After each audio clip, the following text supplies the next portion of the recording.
Today is March 12th. Today's quote is entitled, "Our fallen nature glorifies Krishna." Thomas Merton writes. Thomas Merton, I believe, was a Catholic, and he wrote an appreciation of the Bhagavad Gita that was in our first Bhagavad Gita. I don't know if it's still there. The blue Bhagavad Gita. And he says a lot of Krishna-conscious things, as you'll see from this quote. For the saints, when they remember their sins, they do not remember the sins, but the glory of God, and therefore even past evil is turned by them into a present cause of joy and serves to glorify God. In real humility, our sense of unworthiness is eclipsed by the wonder and happiness of understanding that God has blessed us despite our faults.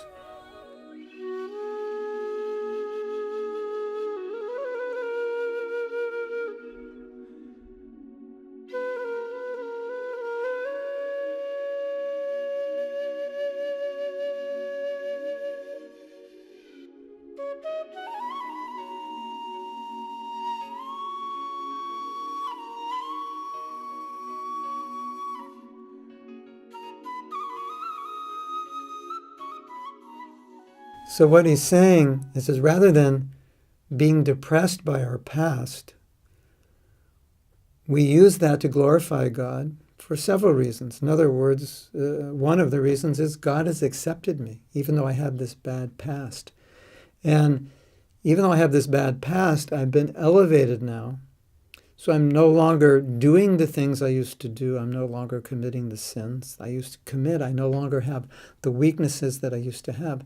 So this is a glorification of God. Like the story of Jagai and Madai is a glorification of the mercy of Nityananda Prabhu and the mercy of Lord Chaitanya. So, and they felt that, and they lived that, and moment to moment in their life, they understood that their being saved was a manifestation of Krishna's mercy, and they always appreciated it. So they never were depressed, although they were remorseful. They were joyful when they would think of their past and how bad they were, but how Krishna saved them, Mahaprabhu saved them. It's kind of like the worse they were, the more they appreciated that they were saved. They more appreciated the mercy because to save them required a great amount of mercy, or a special kind of mercy, because they were so sinful. They were such wretched and lowly and horrible people. So a lot of times when we think of our past, we become a little depressed. Oh, I was so bad, and we lament. But here we can turn it around and think, in spite of my past, I'm a devotee. Therefore, I should appreciate the glory of Krishna for accepting me, and the glory of Krishna that he could turn a person with such a bad past into a devotee. Nice thought, isn't it? And so in that sense, my past becomes a means of glorifying Krishna. Just like when we first went to India, then people would see us, Americans, and our presence was glorifying Krishna, because who would ever expect that Americans would become devotees? And so when Indians saw that, they were very impressed.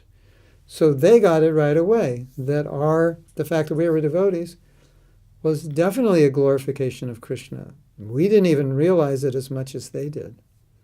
And the fact that we were hippies and did so many horrible things was even a greater glorification, because we were saved from a very low position. So if you think about your past, regrettably, remorsefully, that's okay. But at least add this into the mix. Think about how glorious it is, how glorious Krishna is, that he could save such a fallen person, just like Jagai and Madai. They actually ended up glorifying Mahaprabhu and Nityananda, making Mahaprabhu known as Patita Pavana, the savior of the most fallen. Why? Because they too were the most fallen. So they got to glorify Lord Chaitanya, in a sense, by being fallen, and being fallen and saved. The more fallen, the more glorious the saving is. The more glorious the mercy is.